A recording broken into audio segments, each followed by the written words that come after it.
This episode of Marijuana Today Daily is brought to you by our sponsor, Greenworks Consults, a company run by longtime listener to the show, Jason, who's an expert when it comes to helping businesses get better at doing business. Learn more about what Greenworks Consults is up to over at greenworksconsults.com, with works spelled W-O-R-X. That's greenworksconsults.com.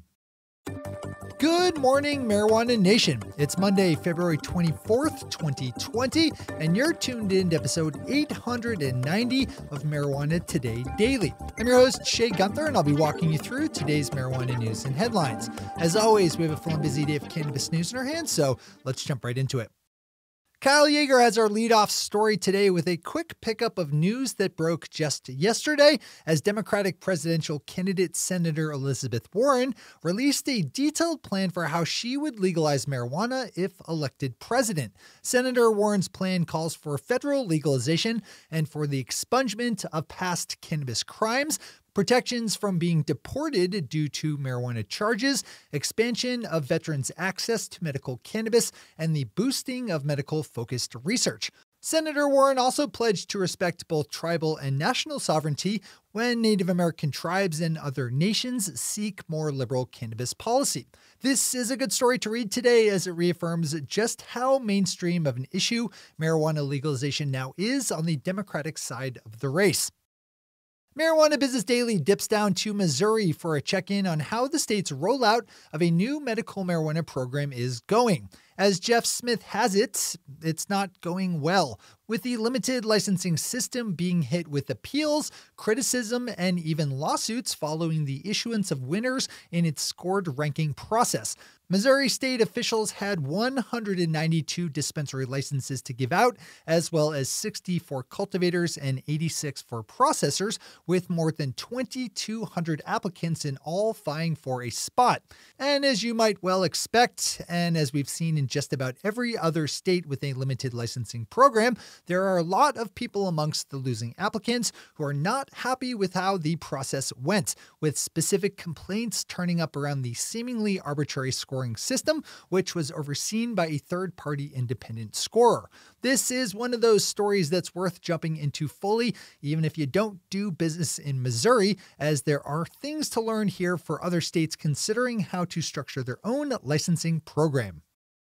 Rounding out our top stories today is another story over at Marijuana Business Daily, this time jumping into the sprawling and long-running storyline of the vaporizer health scare, which popped up last August as reports started coming out about people having serious health issues related to the use of mostly illicit market vaporizers. Ultimately, dozens of deaths were attributed to using vaporizers, in addition to thousands of individual visits to hospitals and doctors. The issue caused major disruptions in the legal marijuana industry for vaporizer sales, and as Omar Sakabi nicely pulls together, legal operators responded by taking sharper looks at the technology and testing of marijuana vaporizers. This one is broken down into multiple parts and is best consumed in person, so I'd also advise adding this story to your list to read in full. Those are our top stories for today. It's time for Marijuana Today Daily Headlines Blitz. Before we blitz out on headlines, let's quickly thank our sponsor, Greenworks Consults, which is run by longtime listener to the show, Jason, who's an expert when it comes to helping businesses get better at doing business. As the legal marijuana business landscape gets more competitive, it's more important than ever that you tune up and dial in your business operations. Every dollar in waste from business inefficiencies is a dollar that does not end up in your bank account at the end of each month. Do your bank balance a favor and get in touch with Jason and his team over at Greenworks Consults today to see how they can help you do business better. They're pros at project management, workflow mapping and design, Lean, Six Sigma, and process standardization, all of which they will bring to bear for you right after you pop over to greenworksconsults.com to get in touch. That's greenworksconsults.com with works spelled W-O-R-X. greenworksconsults.com. Big thanks to everyone over at Greenworks Consults for the support that helps us keep our news lights running. All right, time for the Blitz. Ben Adlin, writing over Marijuana Moments, has a great story about a candidate for political office in Illinois who is embracing cannabis policy reform like no other serious candidate I've ever seen before. Anthony Clark is running as a Democrat against incumbent and fellow Democrat Congressman Danny Davis, who has held his seat since the late 90s. Clark's campaign just released a video promoting an event he's calling the, quote, first ever Congressional Weed Party in Chicago. Unquote. Mr. Clark's video shows the campaign party replete with blunts being passed around the room and lines of shots being filled up, mostly by Mr. Clark. It's a very different take on normal campaign videos, and the Clark campaign hopes it helps push them well over the 26% of the vote that Anthony Clark got when he challenged Congressman Davis back in 2018. On Friday, the Maine Office of Marijuana Policy issued some guidelines for how legal marijuana businesses in the state can market and advertise. The rules mostly center on limiting the access of underage folks to marijuana marketing messages, which would mean that dispensaries are out of the running when it comes to doing things like sponsoring Little League teams and putting up signs at hockey arenas. Also on Friday, up in Canada, Stats Canada released some numbers showing that the nation's legal marijuana dispensaries sold $110 million worth of product in December, up 8% from November's totals and 155% up from the previous year. Iowa Governor Kim Reynolds, during a taping of a PBS television show late last week, said she was happy with the recommendations released on Friday by the Iowa Cannabidiol Board that would modify the state's very limited medical marijuana program to allow patients to buy 4.5 grams worth of THC per month and to lift all limitations for people living with terminal conditions. Governor Reynolds' blessing of the recommendations is important here, as in the past she's vetoed medical marijuana legislation, so Iowa lawmakers have been waiting to hear her thoughts on the Cannabidiol Board's proposals while working on a new bill setting higher THC limits. Returning to a rather well-developed storyline, we have global news via the Growth Op picking up on the issue of U.S. Customs and Border Protections banning Canadians from participating in the Nexus Pass program for life if they should ever admit to using marijuana, even now that it's legal in Canada. The Nexus Pass program allows frequent Canadian travelers the ability to bypass longer border screenings in exchange for signing up and providing all the right information and undergoing background checks. It's like TSA pre-check for going back and forth between Canada and the States.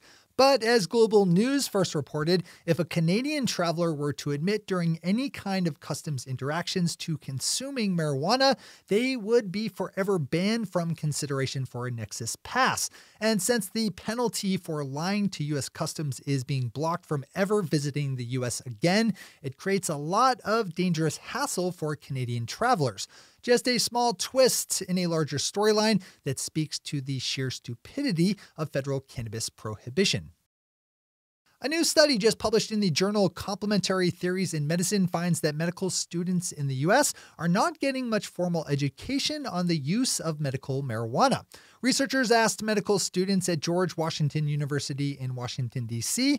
a number of questions about their education and found that 60% got no instructions at all on medical cannabis, and that just 2 of the 105 students surveyed said their schools adequately covered the topic. That is kind of ridiculous and something we obviously need to fix. Read this one. Wrapping up our day this fine Monday is Kyle Yeager over at Marijuana Moments, bookending the headlines with news of the St. Louis Federal Reserve Bank issuing a reminder to banks and financial institutions that they no longer have to automatically file so-called suspicious activities reports for business related to industrial hemp, which was made legal on the federal level in the 2018 Farm Bill. As the government has slowly been rolling out the actual regulations for how industrial hemp business can be done, the banking industry has been even slower on the uptake as it's taken a mostly conservative approach to working with hemp businesses. Those are the headlines and news for the day. I'll be back with you again tomorrow morning with another information-packed episode of Marijuana Today Daily.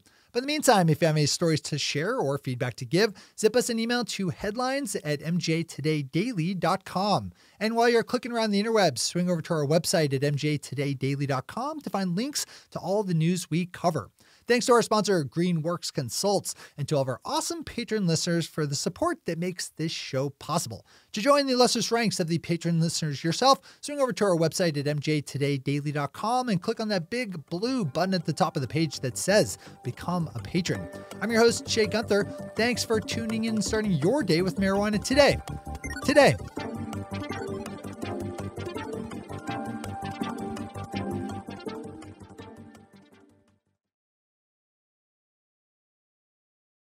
One take, Shay. One take.